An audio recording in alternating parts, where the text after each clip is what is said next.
Hey everyone, welcome back to another Talk Real Estate Tuesdays. I am Ashley Nate, and on Tuesdays I have been going live about relevant real estate topics. So today we are going to talk about one indicator that really shows the strength that homeowners have today. You may be hearing a lot of doom and gloom, but this one indicator will show you just how strong homeowners and homeownership is today. So we all know that the real estate market has been crazy and it's on a lot of people's minds because the unsustainable market that we've had the past couple of years is coming to an end, and that difference is being felt and noticed big time, and everybody has an opinion about it and what's happening and what's going to happen. So the question is just how financially strong is home ownership today, and how financially strong are homeowners throughout the country. So we're going to talk about the one indicator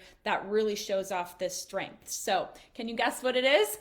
Before we get into that though, a different indicator, we're going to kind of back up into it. So one indicator out there, mortgage debt, is something that has grown beyond $10 trillion over the past year for the first time ever. Now, some people are looking at that indicator, mortgage debt, and thinking, well, whoa, that's a troubling sign. We have way too many people getting into debt. This is a problem that's waiting to happen. But as I always say, context matters. So mortgage debt may have grown a lot, but what else did? Home values by epic proportions these past couple of years. So what we need to keep our focus on is equity, and that is a key indicator that shows the strength that homeowners have these days, and it is hitting records like never before. So always got my handy notes. We're going to talk about lots of data and stats because you know me, I totally geek out over that, and I hope that it helps to provide some clarity for you and that you find it as fascinating as I have. So an economist at the First American said that U.S. households, we're going to get out my handy dandy little whiteboard again, U.S. households currently own 41 trillion in owner-occupied real estate, $41 trillion. So that's the total value of all of the owner-occupied real estate in the country.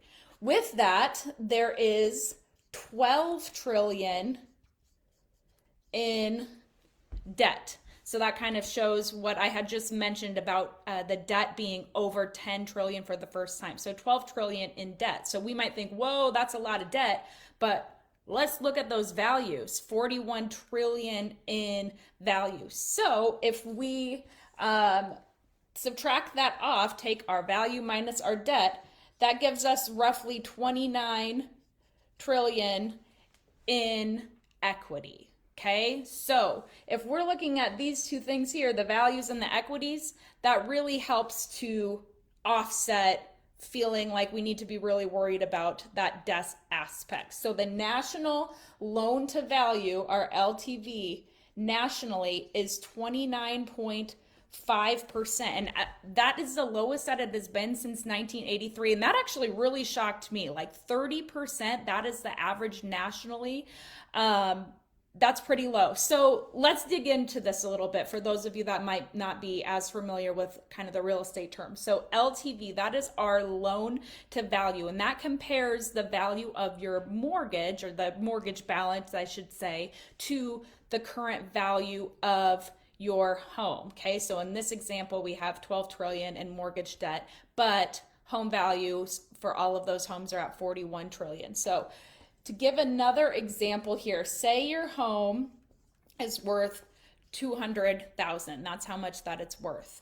And say you have a mortgage for 160,000. Okay, so your loan to value then, if we took that mortgage 160,000, divided it by our 200,000 that your home is worth, is 80%. Your loan to value is 80%. You can also kind of look at it as if you put 20% down, then you are borrowing 80% of the value of the house. So 80% would be your loan to value. Okay, so your other side of that is your equity. So 40,000 if we subtract that off, is how much equity is in that house, okay?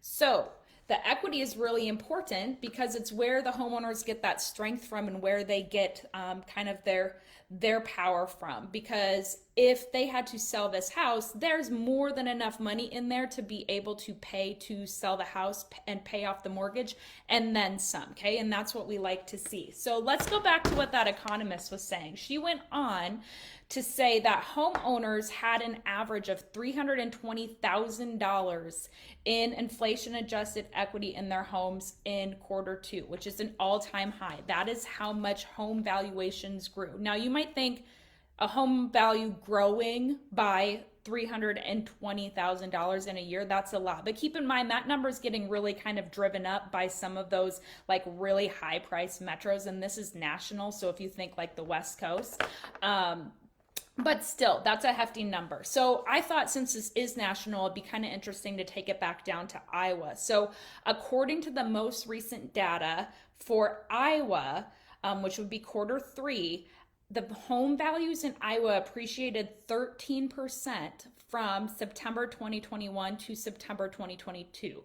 So that's only a couple months behind us, lag, but that's the most recent data. 13% is how much home values have grown in the past year. If you think back to the other videos that I did before, we talked about, I've thrown this number out there a lot, but 4% is the average annualized appreciation from 1928 to 2021. On average, 4% is how much home values you can see appreciate. And this was 13%, and that's just last year. I thought we were in a recession and things are doing bad and everybody should be freaking out. In Iowa, people still saw a 13% increase in average on their home values this past September to this September.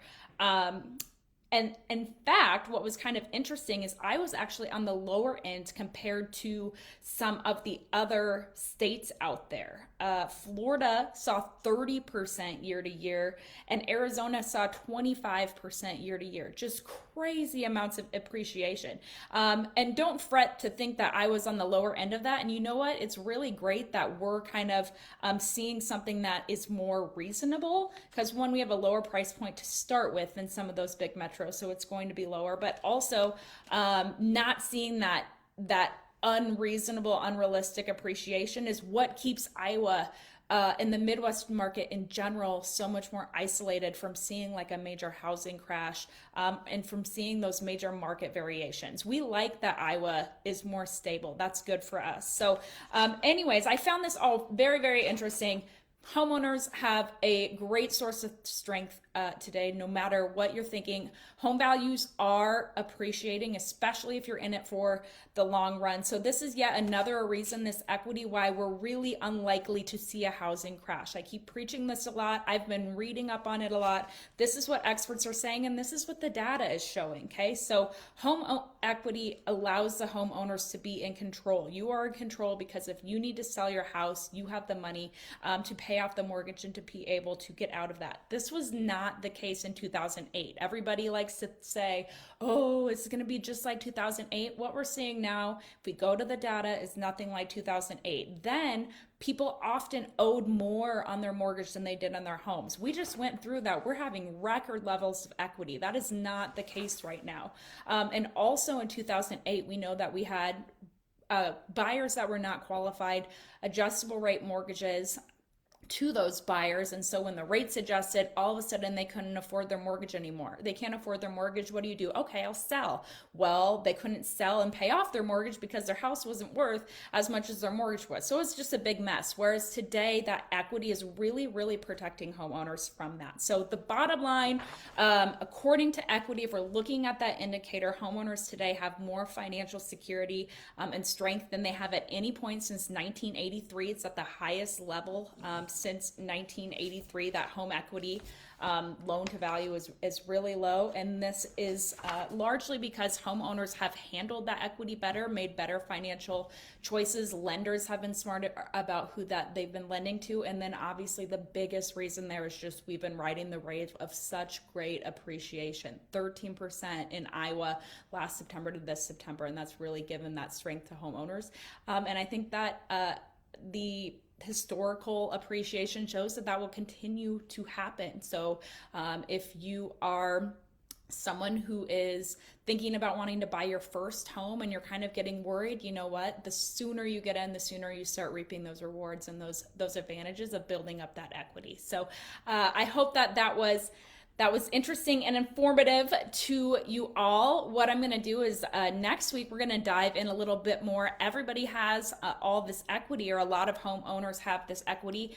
What can we do with it? Should we just let it sit in our house, or are there some other ideas up my sleeve that we can use that for? We're going to talk about some of those things. But anyways, I hope you all have a great rest of your week. I hope everybody's got their Christmas decor up, had a great Thanksgiving, and we will see you again next time. Bye.